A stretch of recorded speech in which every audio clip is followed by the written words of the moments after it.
Una de las doctrinas esenciales de la fe cristiana es la encarnación del Hijo de Dios. El hecho de que nuestro Señor Jesucristo, la segunda persona de la Trinidad, se hizo hombre para salvarnos. Él asumió una naturaleza humana, igual que la tuya, igual que la mía, excepto en el hecho de que Él nunca pecó. Jesús era verdaderamente Dios y era verdaderamente hombre. Su humanidad no disminuyó ni limitó su divinidad en ningún sentido. Pero de la misma manera, su divinidad no dotó de poderes sobrenaturales su humanidad. Jesús no era una especie de Superman. En palabras más sencillas, Jesús realmente era hombre a pesar de ser Dios. Y realmente era Dios a pesar de ser hombre. Esto es imposible de entender con nuestra mente finita, pero esa es la clara enseñanza del Nuevo Testamento. Jesús tenía un cuerpo humano como el nuestro, con todas las limitaciones que eso conlleva. Jesús estuvo sujeto a las leyes de crecimiento. Jesús sintió hambre. Jesús sintió cansancio. A Jesús le dio sed, como cualquier ser humano. Mis hermanos, para los israelitas del primer siglo, Jesús era un judío común y corriente. Común y corriente. Si nosotros pudiéramos tomar el túnel del tiempo y llegar a Palestina en el siglo primero y vemos a Jesús con los discípulos, no podríamos distinguir quién era Jesús. Aunque en ningún momento Él dejó de ser Dios, la gloria de su divinidad quedó temporalmente escondida tras el velo de su humanidad, con la excepción del evento que vamos a estudiar en la mañana de hoy en Marcos capítulo 9. Yo les ruego que vayan una vez más al texto que Lester leyó esta mañana, Marcos capítulo 9. Vamos a estar estudiando los versículos 1 al 13. Y hermanos, yo les ruego al Señor, he estado rogándole al Señor que me conceda hacerle justicia a este pasaje en esta mañana. De hecho, es un texto que comencé a estudiar antes de irme de viaje, hace más de un mes. Y todavía me siento honestamente que apenas he podido rasgar la superficie de lo que está escrito allí. Mis hermanos, hay tantas cosas en este relato, y todas de tanta trascendencia que créame, no ha sido una tarea fácil decidir qué incluir en este mensaje y qué dejar afuera por causa del tiempo. Y es mi anhelo y mi oración que la contemplación de esta escena tan extraordinaria pueda ser profundamente consoladora, profundamente iluminadora y profundamente transformadora al mismo tiempo. Lo primero que hace Marcos al relatar lo que sucedió aquí en Marcos 9 es ubicar este evento en su contexto histórico. Noten los versículos 1 y 2. Y les decía, en verdad os digo que hay algunos de los que están aquí que no probarán la muerte hasta que vean el reino de Dios después que haya venido con poder. 6 días después, Jesús tomó consigo a Pedro, a Jacobo y a Juan y los llevó aparte solos a un monte alto. 6 días después de qué? Bueno, 6 días después de lo que había sucedido en la región de Cesarea de Filipos y que nosotros estudiamos en el último mensaje de esta serie, lamentablemente hace más de un mes.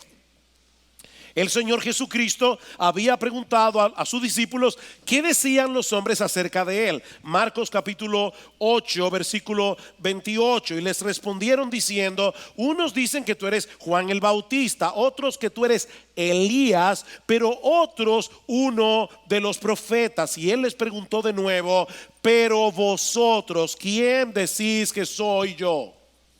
Y respondiendo Pedro le dijo: tú eres el Cristo. En el Evangelio de Mateo En el pasaje paralelo se nos da una versión más extensa de esta conversación entre Jesús y el apóstol Pedro. Lo que él dice acerca del Señor en representación de los 12 es que Él es el Cristo, el Hijo del Dios viviente. Tú eres el Cristo, el Hijo del Dios viviente. Y entonces el Señor le responde con estas conocidísimas palabras: bienaventurado eres, Simón, hijo de Jonás, porque eso no te lo reveló carne ni sangre, sino mi Padre que está en los cielos. Y yo también te digo que tú eres Pedro, y sobre esta roca edificaré mi iglesia, y las puertas del Hades no prevalecerán contra ella. Esta iglesia que Jesús está edificando tiene como fundamento, tiene como base esta verdad fundamental que el apóstol Pedro acaba de revelar acerca de él. Jesús es el Cristo, Jesús es el Mesías, que fue ampliamente anunciado por los profetas del Antiguo Testamento, pero es al mismo tiempo el Hijo de Dios, la segunda persona de la Trinidad que vino al mundo como hombre para morir en una cruz por nuestros pecados. Noten lo que el Señor continúa diciendo en el versículo 31 de Marcos 8. Y comenzó a enseñarles que el Hijo del Hombre debía padecer muchas cosas y ser rechazado por los ancianos, los principales sacerdotes y los escribas, y ser muerto, y después de 3 días resucitar. Era necesario que ese Jesús, a quien Pedro ha identificado como el Cristo y el Hijo de Dios, fuera a Jerusalén y allí padeciera en manos de los líderes religiosos de Israel, que fuera muerto y que resucitara al 3er día, porque de otro modo era imposible pagar nuestra deuda con la justicia de Dios. Es precisamente la identidad de Jesús como el Dios encarnado lo que le da valor y significado a su muerte redentora. La sangre que Cristo derramó en la cruz del Calvario puede limpiar nuestros pecados, porque es la sangre del Hijo de Dios hecho hombre. Pero eso es algo que los discípulos no podían entender. Versículo 32 del capítulo 8. Y les decía estas palabras claramente, y Pedro le llevó aparte y comenzó a reprenderle. Mas él, volviéndose y mirando a sus discípulos, reprendió a Pedro y le dijo: quítate de delante de mí, Satanás, porque no tienes en mente las cosas de Dios, sino las de los hombres. En ese momento Satanás estaba usando a Pedro, y esto es muy importante para entender la escena de Marcos 9. Satanás estaba seduciendo a Pedro para que a su vez tratara de que Jesús obtuviera gloria sin cruz. Pero eso es imposible, hermanos. Es imposible para Cristo, y en otro sentido diferente es imposible para los cristianos también. Versículo 34. Y llamando a la multitud y a sus discípulos les dijo: si alguno quiere venir en pos de mí, niéguese a sí mismo, tome su cruz y sígame. Porque el que quiera salvar su vida la perderá, pero el que pierda su vida por causa de mí, del evangelio, la salvará. Pues de qué le sirve a un hombre ganar el mundo entero y perder su alma? Pues ¿qué dará un hombre a cambio de su alma? Porque cualquiera que se avergüence de mí y de mis palabras en esta generación adúltera y pecadora, el Hijo del Hombre también se avergonzará de él cuando venga en la gloria de su Padre con los santos ángeles. Mis hermanos, el siervo no es mayor que su Señor. Si Cristo no obtuvo la gloria sin cruz, nosotros tampoco podemos. El que quiera salvar su vida, el que quiera mantener su vida para sí mismo, haciendo su voluntad, buscando su propia gloria, haciendo lo que él quiere hacer, va a perder su vida. Pero el que pierda su vida porque la entrega totalmente a Jesús para que Él sea su amo, para que Él sea su Señor, ese la hallará. Mis hermanos, la cruz no es el final del camino. El Señor Jesucristo resucitó, como acabamos de cantar. Él ascendió a los cielos y algún día volverá en la gloria de su Padre con sus ángeles. Y dice en Mateo 16:27 que Él entonces pagará a cada uno conforme a sus obras. Mis hermanos, nosotros seguimos a un Señor que fue aborrecido por el mundo, a un Señor que fue crucificado. Y los cristianos vamos detrás de Él, transitando por el mismo camino que Él transitó. Si el mundo se aborrece, dice el Señor, sabed que a mí me ha aborrecido antes que a vosotros. Si ustedes fueran del mundo, el mundo los amaría. Pero ustedes no son del mundo, ustedes son míos. Esa era la lección que los discípulos necesitaban aprender en ese momento. Pero entonces el Señor hace una declaración sorprendente en el versículo 1 del capítulo 9 de Marcos, y que prepara el camino para la escena de la transfiguración. Cristo dice en Marcos 9:1 que algunos de los que estaban allí, refiriéndose de manera particular a Pedro, a Juan y a Santiago, iban a contemplar un destello de la dignidad que Cristo posee como Dios y como Rey, y que será plenamente manifestada al mundo cuando Él regrese en la gloria de su Padre. Y eso fue precisamente lo que sucedió 6 días después. ¿Estamos todavía en el carril?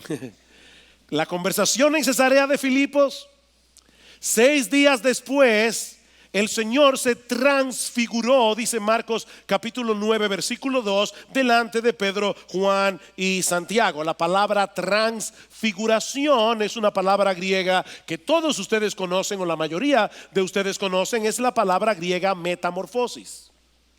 El Señor Jesucristo tuvo un cambio de forma, un cambio de estado. Dice en Lucas 9:29 que la apariencia de su rostro se hizo otra.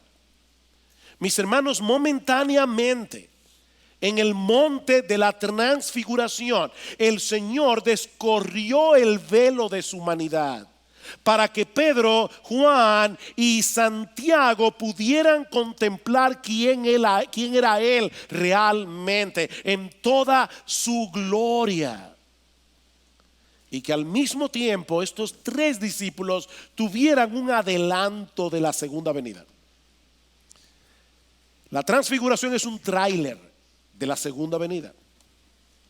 Y el Señor no quiso que nadie más estuviera presente esa noche con Él. Dice que subió a un monte alto y allí se transfiguró. Y esto por varias razones.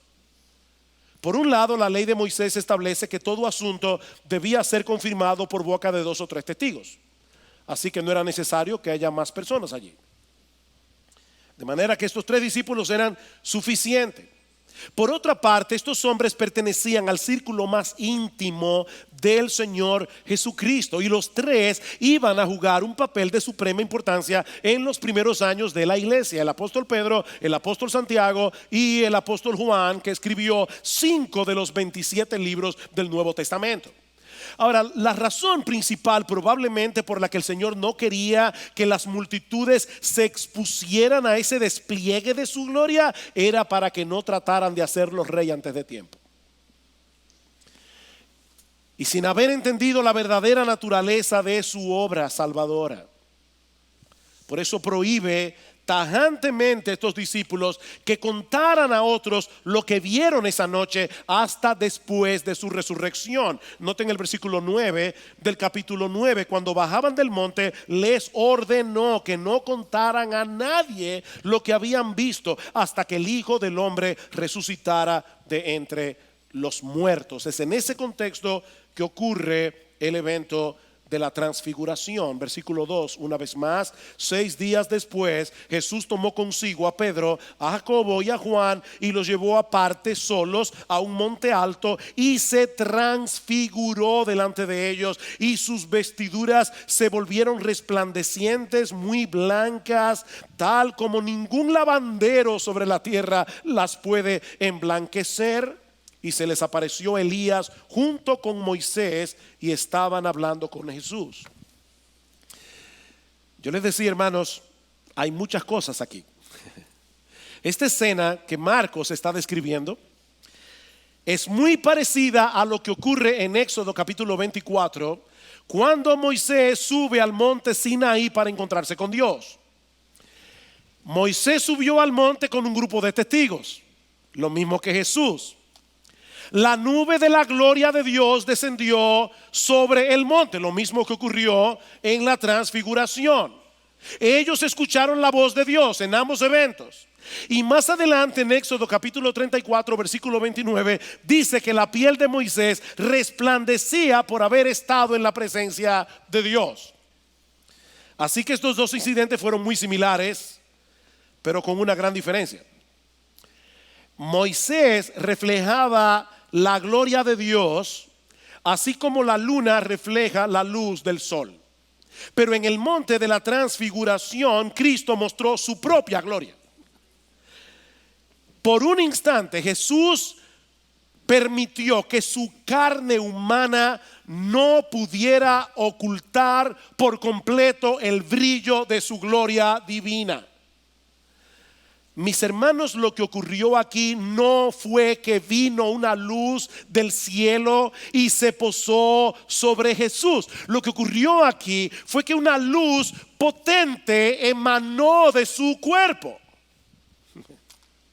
Su rostro resplandeció como el sol, dice en Mateo 17:2.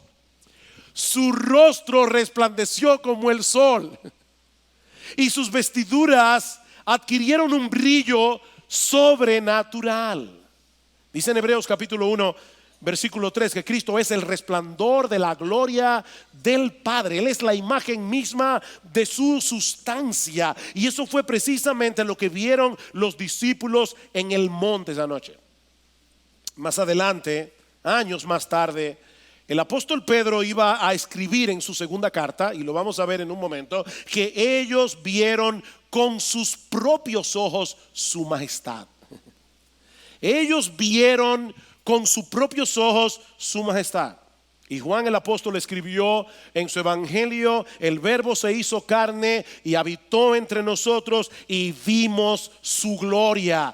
Gloria como del unigénito del Padre, lleno de gracia y de verdad. Así que lo que los discípulos vieron esa noche no fue otra cosa que los destellos de la gloria y la majestad que solo pertenecen a nuestro Señor Jesucristo, porque Él es Dios. Ahora, ¿cuál es el significado y el propósito de todo esto? Mis hermanos, ¿por qué Jesús se llevó a Pedro, a Juan y a Santiago para que vieran eso? Para confirmar y fortalecer la fe de estos discípulos que todavía no eran capaces de entender lo que Jesús les había dicho en Cesarea de Filipos 6 días atrás. ¿Cómo es posible que Jesús fuera el Cristo, el Hijo del Dios viviente, y que al mismo tiempo tuviera que morir en una cruz? Eso era lo que los apóstoles no podían entender. Y es aquí precisamente donde entran en escena Moisés y Elías. Dice en el versículo 4: y se les apareció Elías junto con Moisés y estaban hablando con Jesús. Yo me río porque nosotros tenemos que suponer que los discípulos ya estaban espantados cuando Jesús se transfiguró. Pero ahora de repente aparecen estos dos personajes del Antiguo Testamento hablando con Jesús como si fuera la cosa más natural del mundo. Y lo bueno es como Marcos lo dice, ahí estaba Moisés y Elías hablando con Jesús. Ahora, ¿por qué Moisés y Elías? ¿Por qué no se aparecieron Abraham y David? O Jeremías y Daniel. ¿Por qué Moisés y Elías? Esto es crucial. Tenían que ser Moisés y Elías, porque estos dos hombres representan las dos grandes divisiones del Antiguo Testamento, la ley y los profetas. Fue a través de Moisés que Dios reveló la ley al pueblo de Israel en el monte Sinaí. Y Elías fue el primero de una línea de profetas enviados por Dios en el Antiguo Testamento para llamar al pueblo al arrepentimiento y a la fe. Tanto la ley como los profetas apuntaban hacia Jesús. ¿Recuerdan ustedes esa conversación con los discípulos que iban camino a Emaús después de la resurrección. Ellos no entendían el hecho de que Jesús había muerto en la cruz del Calvario, y Cristo le dice: oh insensatos y tardos de corazón para entender lo que los profetas han dicho. Y dice que comenzando desde Moisés y siguiendo por todos los profetas, les declaraba en todas las escrituras lo que de él decían. De hecho, hermanos, noten cómo concluye el Antiguo Testamento. Yo les ruego que vayan por un momento, no dejen su dedito fuera de Marcos, pero vamos a Malaquías capítulo 4. Las personas que nos visitan en el día de hoy, Malaquías es el último libro del Antiguo Testamento. Y escuchen los últimos versículos de Malaquías, los últimos versículos con el que cierra el Antiguo Testamento. Acordaos de la ley de mi siervo Moisés, de los estatutos y las ordenanzas que yo le ordené en Horeb para todo Israel. He aquí yo os envío al profeta Elías antes que venga el día del Señor, día grande y terrible. Él hará volver el corazón de los padres hacia los hijos y el corazón de los hijos hacia los padres, no sea que venga yo y hiera la tierra con maldición. ¿Cómo concluye el Antiguo Testamento? Llamando a los israelitas a poner atención a la ley de Moisés, una ley que, por cierto, ellos nunca pudieron guardar, ni nosotros tampoco. Pero el Antiguo Testamento concluye diciendo a los judíos: presten atención a la ley de Moisés, y al mismo tiempo termina con esta misteriosa promesa de que Dios habría de enviar al profeta Elías. Elías se había muerto hace más de 1000 años. Pero dice: yo le voy a enviar a Elías antes de que venga el día del Señor. Así que, hermanos, los judíos sabían que había alguna conexión entre la llegada del Mesías para establecer su reino y la aparición del profeta Elías. Y todo eso conectado con el fin del mundo, el día del Señor, grande y terrible. Vimos algo de eso el domingo pasado cuando estudiamos la parábola del trigo y la cizaña. Así que, hermanos, en la mente de los discípulos, la presencia de Elías en el monte de la transfiguración solo podía significar una cosa: se habían comenzado a cumplir las profecías del Antiguo Testamento con respecto a la llegada del Mesías, y el reino de Dios tiene que estar a punto de ser establecido en la ciudad de Jerusalén. Los discípulos estaban muy confundidos, porque Elías aparece en el monte. Ellos están esperando el reino de Dios, pero Jesús sigue hablando de morir en Jerusalén. Ellos no podían todavía conectar los puntos entre la muerte de Jesús y el establecimiento de su reino. Ahora, noten algo muy importante en este pasaje. ¿De qué estaban hablando Moisés y Elías con Jesús? Marcos no lo dice, pero en Lucas 9:31 dice que ellos hablaban de su partida que Jesús iba a cumplir en Jerusalén. Ahora, esta es una palabra sumamente interesante. Partida es la palabra griega éxodo. Lo que Lucas dice es que Moisés y Elías estaban hablando del éxodo que Jesús iba a cumplir en Jerusalén. En los próximos días Jesús iba a subir a la ciudad de Jerusalén para dar su vida como el cordero pascual que fue sacrificado antes del éxodo, para darle libertad a su pueblo, ya no de la esclavitud de Egipto, sino de la esclavitud del pecado. Ese era el tema de conversación entre Jesús, Moisés y Elías. De manera, mis hermanos, que en el monte de la transfiguración ellos vieron la gloria de Jesús revelarse delante de sus ojos, y al mismo tiempo escucharon a Moisés y a Elías hablando con él acerca de su muerte en la cruz del Calvario. La gloria y la cruz en un mismo evento, uno al lado de la otra. Ellos tenían que entender que ese había sido el plan desde el principio, el que fue revelado en la ley y los profetas, en el Antiguo Testamento, que Cristo diera su vida en una cruz para luego entrar en su gloria. Mis hermanos, esa es la razón por la que Moisés y Elías estaban allí. Ellos estaban confirmando la enseñanza que encontramos en todo el Antiguo Testamento, desde Génesis capítulo 3, versículo 15, cuando Dios promete enviar un Salvador. Cristo tenía que hacerse débil para vencer. Cristo tenía que morir para darnos vida. Cristo tenía que recibir sobre sí todo el peso de la ira justa de Dios para poder pagar nuestra propia deuda con esa justicia. Pero increíblemente todavía los discípulos no lo pueden entender. Noten lo que ocurre en los versículos 5 y 6. Entonces Pedro, interviniendo como siempre, dijo a Jesús: Rabí, bueno es estarnos aquí, hagamos 3 enramadas. Y él, la verdad que fue bastante humilde. Una para ti, otra para Moisés y otra para Elías. Él no habló de hacerse ninguna cabaña para él mismo. Hagamos 3 enramadas, 3 tabernáculos, uno para ti, uno para Moisés, otro para Elías. Y Marcos dice: porque él no sabía qué decir, pues estaban aterrados. No sabía qué decir. Ese es un comentario interesante, porque recuerden que Marcos no estuvo allí esa noche. Así que Pedro, que era su padre espiritual, tiene que habérselo contado. Así que Pedro, cuando le contó a Marcos lo que sucedió en el monte de la transfiguración, le dijo: yo me puse a hablar como un tonto. Yo estaba hablando disparates. De hecho, Lucas dice más claro todavía: él no sabía lo que decía. Él estaba aterrado. Pedro estaba lleno de temor. Ahora, Santiago y Juan también estaban aterrados, pero se quedaron callados. Esa fue la diferencia. Pedro no.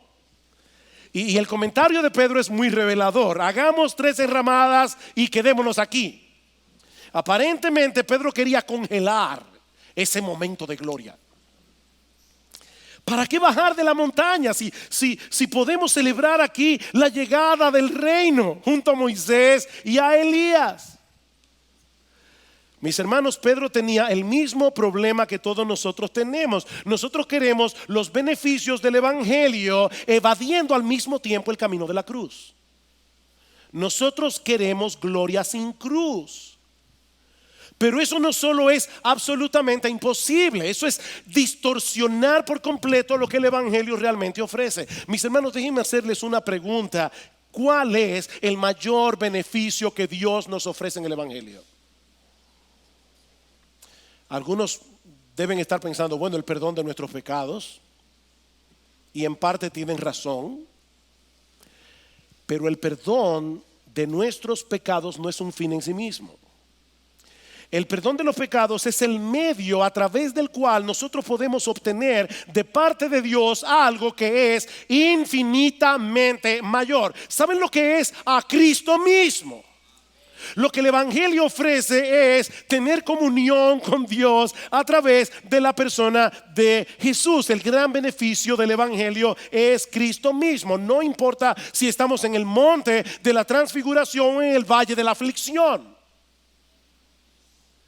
Pedro no quería dejar escapar ese momento de gloria. Él quería congelar ese momento de felicidad, porque él no había entendido todavía que la verdadera gloria no depende de estar en una circunstancia particular. ¿Oíste eso? La verdadera gloria no depende de estar en una situación particular. La verdadera gloria depende de estar con Jesús. Es de estar en comunión con Él, independientemente de las circunstancias. Lamentablemente eso es algo, mis hermanos, que nosotros tendemos a olvidar todo el tiempo. Y sobre todo cuando las cosas parecen estar saliendo bien. Es tan fácil para nosotros sustituir a Jesús por tantas cosas. ¿Y sabe lo que hace Dios por nuestro bien?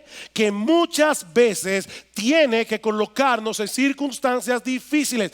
Dios tiene que privarnos de cosas que en lo más profundo de nuestro corazón nosotros deseamos y anhelamos. ¿Y saben por qué Dios hace eso? Para mostrarnos que Jesús es suficiente. Él es nuestra única esperanza. Él es nuestro único consuelo. Es Jesús. De ahí lo que sucede inmediatamente después, versículo 7. Entonces se formó una nube cubriéndolos y una voz salió de la nube: este es mi hijo amado. Este es mi hijo amado. En el bautismo el Padre dice: este es mi hijo amado en quien yo tengo toda mi complacencia. Este es mi hijo amado. En otras palabras, mis hermanos queridos, Jesús llena por completo el corazón del Padre. Él dice: Él es mi hijo amado en quien yo tengo toda mi complacencia. Pero nosotros muchas veces le decimos a Dios: bueno, eso será para ti, para mí Jesús no es suficiente. Yo también necesito esto, necesito esto, necesito esto, necesito esto. No, este es mi hijo amado, le dice el Señor, Dios el Padre. Este es mi hijo amado, a él oíd. La misma nube que descendió sobre el monte Sinaí en los días de Moisés, esa misma nube que cubrió el tabernáculo, que cubrió el templo en el Antiguo Testamento, envolvió a los discípulos esa noche. Y desde la nube ellos escucharon al Padre señalando a Jesús como a su Hijo amado y como su revelación final. Escuchen a Jesús, porque aún Moisés y Elías testifican acerca de él. ¿Saben lo que ocurrió cuando la nube desapareció? Que ya Moisés y Elías no estaban allí. Dice el texto: estaba Jesús solo. Porque ningún otro hay salvación fuera de Jesús. Nadie puede ser salvo guardando la ley. Así que Moisés desapareció. Y la única función de los profetas es señalar a los hombres hacia Jesús. Así que Elías también desapareció. Solo importaba Jesús. Él era el único que tenía que estar allí, porque Él es el único Salvador. Ahora, hermanos, no me malentiendan, el Antiguo Testamento sigue siendo importante. Sigue siendo importante, pero solo porque nos lleva de la mano hacia la persona de Jesús. Es palabra de Dios, inspirada. Eso es lo que le dice Pablo a Timoteo en la segunda carta. Le dice: Timoteo, recuerda la escritura que tú aprendiste desde niño. Y obviamente se refiere al Antiguo Testamento, porque cuando Timoteo era un niño, el Nuevo Testamento no estaba escrito. Le dice: Timoteo, recuerda las escrituras que tú aprendiste desde niño, el Antiguo Testamento, las cuales te pueden hacer sabio para salvación por la fe que es en Cristo Jesús. ¿Qué es lo que hace el Antiguo Testamento?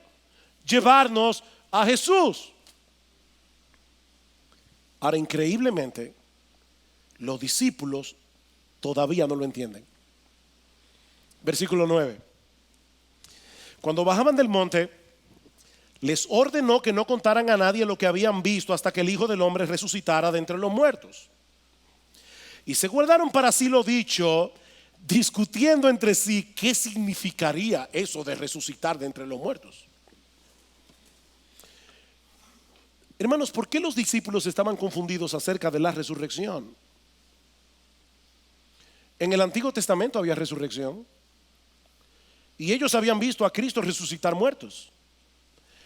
La confusión de los discípulos no era con respecto al significado de la palabra resurrección. Ellos sabían perfectamente que resucitar era volver a la vida. Ellos entendían el concepto.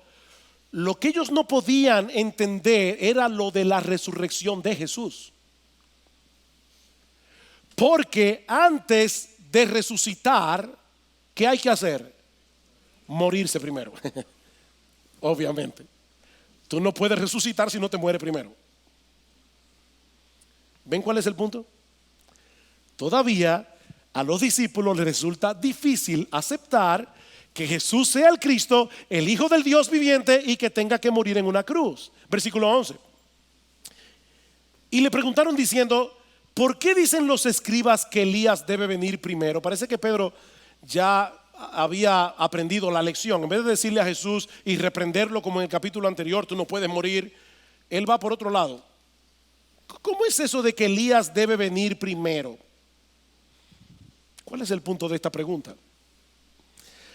Recuerden, hermanos, la conexión que hacían los judíos basados en el capítulo 4 de Malaquías entre la aparición del profeta Elías y el establecimiento del reino del Mesías.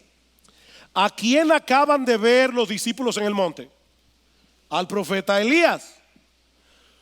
La pregunta que ellos están haciendo de forma velada es: ¿por qué tú sigues insistiendo en el hecho de que vas a morir si acabas de reconocer que tú eres el Cristo y Elías ya vino? No se supone que nosotros debemos ir a Jerusalén, no a morir, sino a reinar.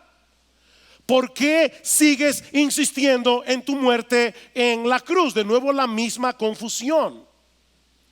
¿Estaban equivocados los escribas en su interpretación del Antiguo Testamento? No del todo, pero lo estaban interpretando a medias. Versículo 12. Y él les dijo, Cristo: es cierto que Elías al venir primero restaurará todas las cosas. Eso es cierto. Sin embargo, ¿cómo está escrito del Hijo del Hombre que padezca mucho y sea despreciado? Pero yo os digo que Elías ya ha venido y le hicieron cuanto quisieron, tal como está escrito acerca de él. Lo que Jesús está diciendo, mis hermanos, es algo como esto: los escribas tienen razón en cuanto a la aparición de Elías como un preámbulo de la llegada del Mesías. Lo que ellos están perdiendo de vista son todos esos textos del Antiguo Testamento que también profetizan el hecho de que el Mesías tiene que sufrir, de que el Mesías tiene que padecer. Génesis 3:15, Salmo 22, Isaías 53. Hay un montón de textos en el Antiguo Testamento que enseñaban claramente que cuando el Mesías viniera iba a sufrir, iba a morir en una cruz. Como ellos no entendían, los escribas y los líderes religiosos de Israel no entendían las escrituras, rechazaron al precursor del Mesías. ¿Quién era el precursor del Mesías? Juan el Bautista. Juan el Bautista vino con el espíritu y el poder de Elías. Eso es lo que dice en Lucas capítulo 1 versículo 17. Dice: él viene con el poder de Elías. Y de hecho, en Lucas 1 se cita el texto de Malaquías. Dice: él volverá el corazón de los padres hacia los hijos. O sea, Elías va a venir en la persona de Juan el Bautista. No fue una reencarnación, pero Juan el Bautista tuvo un ministerio parecido al de Elías. De hecho, Cristo lo dijo claramente en Mateo capítulo 17 versículo 14. Mateo 11:14. Él es el Elías que había de venir. Él es el Elías que había de venir. ¿Y qué hicieron los judíos con ese Elías? Lo rechazaron. Y si la nación de Israel rechazó al precursor, también iba a rechazarlo a él. Ellos no podían aceptar a un Mesías que obtiene gloria muriendo en debilidad para salvar a pecadores, y por eso lo mataron. Lo increíble es que al matarlo cumplieron lo que estaba profetizado sin saberlo. La sabiduría de Dios. Ahora, los discípulos tenían un problema similar, pero con un corazón diferente. Ellos confiaban en Jesús, aunque no entendieran del todo lo que él había estado enseñándoles hasta ese momento. Y cuando Jesús resucita de los muertos después de haber sido crucificado, repentinamente todas las piezas del rompecabezas cayeron en su lugar. Y gracias al Señor que nosotros tenemos a un Salvador paciente, a un Salvador lleno de gracia, que siempre está dispuesto a esperar que nosotros entendamos las cosas, porque nosotros somos igualitos a estos discípulos.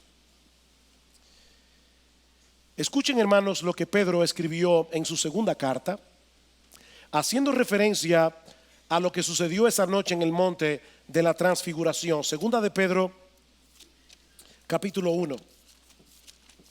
Segunda de Pedro capítulo 1 versículo 16.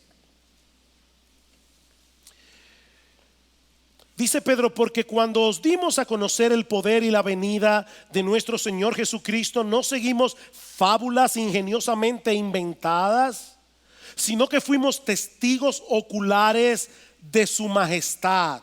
Pues cuando él recibió honor y gloria de Dios Padre, la majestuosa gloria, le hizo esta declaración: este es mi Hijo amado, en quien me he complacido. Y nosotros mismos escuchamos esta declaración hecha desde el cielo cuando estábamos con él en el monte santo.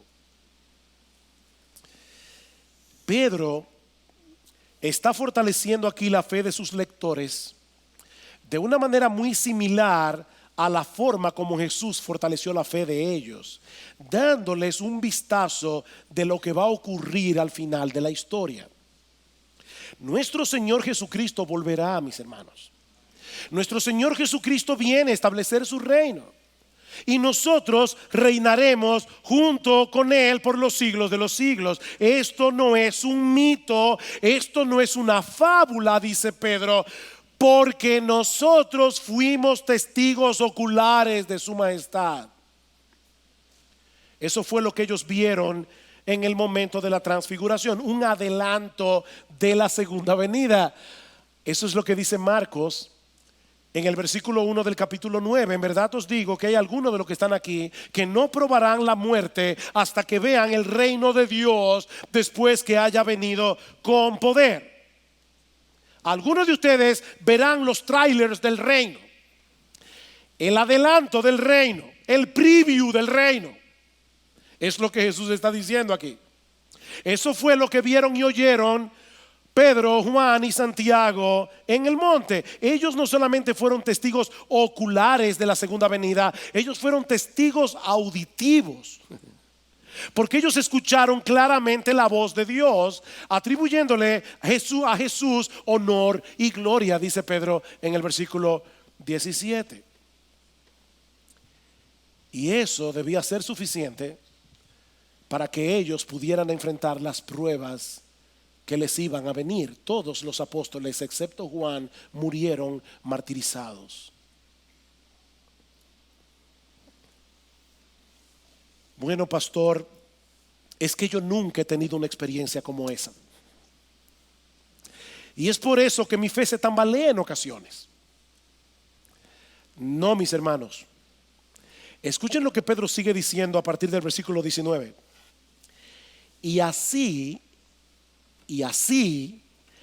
tenemos la palabra profética más segura, a la cual hacéis bien en prestar atención, como a una lámpara que brilla en el lugar oscuro hasta que el día despunte y el lucero de la mañana aparezca en vuestros corazones.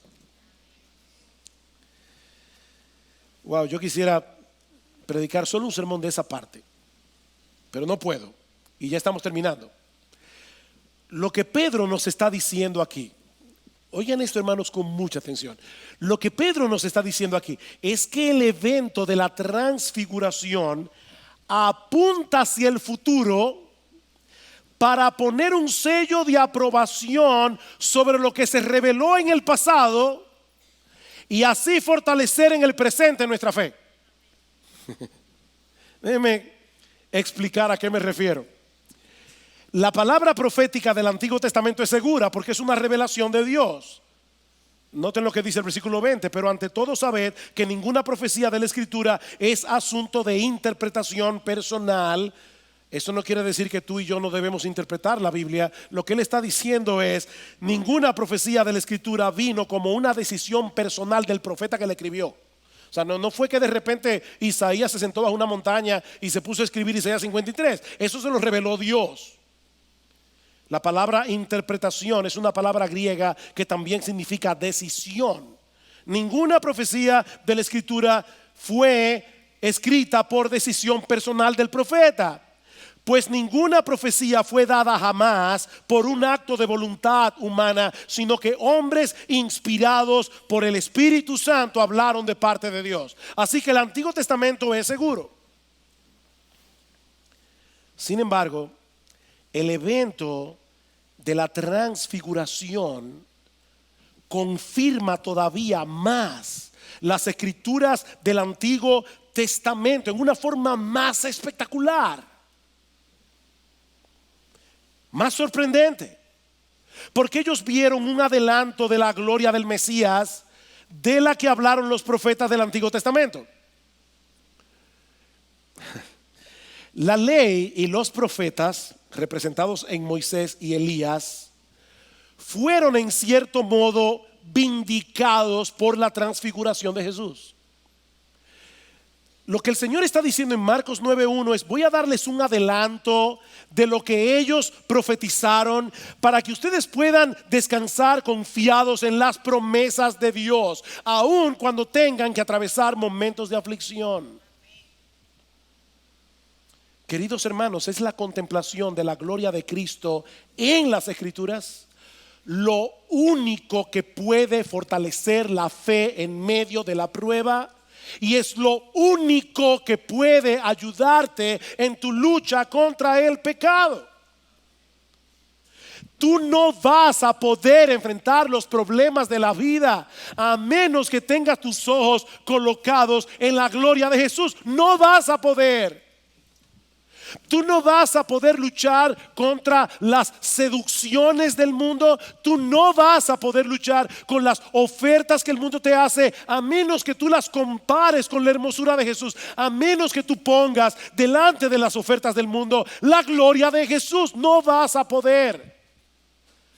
La ley no santifica. La ley te dice lo que tú tienes que hacer, pero no te motiva. Lo único que te motiva a decirle no al pecado es porque en tu mente y en tu corazón tú digas con convicción: yo no voy a cambiar la basura del mundo por la gloria de Jesús. ¿Saben qué fue lo que ellos vieron esa noche en el monte de la transfiguración? La gloria y la majestad de aquel en quien tú y yo hemos creído, el que prometió estar con nosotros todos los días hasta el fin del mundo. ¿Ustedes recuerdan lo que sucedió en Éxodo 33 cuando Moisés le pidió a Dios: muéstrame tu gloria? ¿Saben lo que hizo Dios con Moisés? Le dice: no, Moisés, yo no puedo hacer eso. Ningún hombre verá mi gloria y vivirá. Lo escondió en una peña, hizo descender su gloria en una nube, como la que los discípulos vieron en el monte de la transfiguración. Y entonces Dios pasó por encima de Moisés proclamando su nombre: Jehová, Jehová, fuerte, misericordioso y piadoso, tardo para la ira, grande misericordia y verdad, que guarda misericordia a millares, que perdona la iniquidad, la rebelión y el pecado, y que de ningún modo tendrá por inocente al malvado, que visita la iniquidad de los padres sobre los hijos y sobre los hijos de los hijos hasta la tercera y la cuarta generación. Lo importante no fue lo que Moisés vio ese día, porque él no vio nada excepto el piso. Fue lo que él escuchó: una descripción de quién es Dios realmente, porque es de ese modo que nosotros contemplamos su gloria, entendiendo quién es Él. Por eso es que dice en el versículo 8 de Éxodo 34 que Moisés se apresuró a bajar la cabeza al suelo y adoró. Pero ahora noten algo importantísimo. Este mensaje que Moisés escuchó en aquel día acerca de Dios contenía una gran paradoja que muy probablemente Moisés no pudo descifrar en ese momento. Allí dice que Dios perdona la iniquidad, la rebelión y el pecado, y al mismo tiempo dice que de ningún modo tendrá por inocente al malvado. ¿Cómo puede ser eso posible? ¿Cómo puede Dios mantener al mismo tiempo su justicia y su misericordia? ¿Cómo puede Dios en una misma oración decir que Él perdona la iniquidad, la rebelión y el pecado, y al mismo tiempo decir que Él de ningún modo tendrá por inocente al malvado? Esa es la paradoja que el Evangelio resuelve a través de la muerte de Cristo en la cruz del Calvario. Dios no tuvo por inocente al culpable, sino que castigó a su Hijo en vez de castigar al culpable. Y ¿saben lo glorioso de todo esto, mis hermanos? Que Pedro, Juan y Santiago estuvieron en el monte, vieron la gloria de Dios y no murieron, porque Jesús estaba allí. Porque Jesús estaba allí. Esa es la pieza restante de este rompecabezas que nos permite ver un cuadro aún más sorprendente y más extraordinario del cuadro que vio Moisés en el monte Sinaí. En otras palabras, mis hermanos, lo que estoy diciendo es que por medio del Evangelio nosotros somos capacitados por el Espíritu Santo para ver la gloria de Dios por medio de la fe en una forma 1000 veces más esplendorosa que la que vio Moisés. Es por eso que Pablo dice en 2 Corintios 4:6 que Dios resplandeció en nuestros corazones para iluminación del conocimiento de la gloria de Dios en la faz de Jesucristo. Si tú eres un cristiano, Dios te abrió los ojos, Dios resplandeció en tu corazón para que tú puedas ver la gloria de Dios en la faz de Jesucristo. Vemos la gloria de Dios entendiendo quién es Él. Y solo entendemos realmente quién es Él cuando lo vemos a través de aquel que satisfizo por completo su justicia, muriendo en nuestro lugar en la cruz del Calvario. Es una gloria que se revela a través de la debilidad del Hijo muriendo por nosotros en la cruz. Así que no lo olviden, mis hermanos, primero la cruz, luego la gloria. Primero la cruz, luego la gloria. Ese es el camino que Cristo trazó para sí mismo y para todos aquellos que sigan sus pisadas. Al igual que Pedro, todos nosotros quisiéramos quedarnos en el monte de la transfiguración. No queremos descender, pero no podemos, hermanos. No podemos. El día llegará cuando no tendremos que atravesar nunca más por el valle del dolor. El día llegará cuando Dios enjugará todas nuestras lágrimas. El día llegará, mis hermanos, cuando toda aflicción terminará para siempre. Pero ese día no ha llegado todavía. En el mundo tendréis aflicción, dice el Señor. Pero ese Rey de gloria que los discípulos vieron en el monte de la transfiguración no solo ha prometido estar con nosotros todos los días hasta el fin del mundo, sino que también ha prometido que todos nosotros compartiremos su gloria por los siglos de los siglos. Por eso es que Pablo dice, tengo por cierto, Romanos 8:18, que la aflicción del tiempo presente no puede ser comparada con la gloria venidera que en nosotros ha de manifestarse. Queridos hermanos, nunca envidien a los impíos, porque ellos no tienen la esperanza que tú y yo tenemos. Ellos no conocen al Cristo de gloria que nosotros conocemos. La gloria y el resplandor de su rostro están velados para ellos, pero no para nosotros. Y para aquellos que están sin Cristo, solo me resta recordarles lo que Dios el Padre dijo en el monte de la transfiguración. Este es mi Hijo amado en quien tengo complacencia, a Él oíd. Mi amigo, Dios no se complace en nadie más que no sea en su Hijo. Nadie podrá llegar a su presencia a menos que vaya amparado en la justicia perfecta de su Hijo, creyendo, confiando y descansando en la obra de salvación que Él llevó a cabo, muriendo en lugar de pecadores en la cruz del Calvario. Mi amigo, no pretendas llegar a Dios por otro camino, porque no existe otro. Ven a Cristo hoy en arrepentimiento y fe. Descansa únicamente en su vida de obediencia perfecta, en su muerte en la cruz. Y no solo serán perdonados todos tus pecados, sino que también recibirás en Él gratuitamente el don de la vida eterna.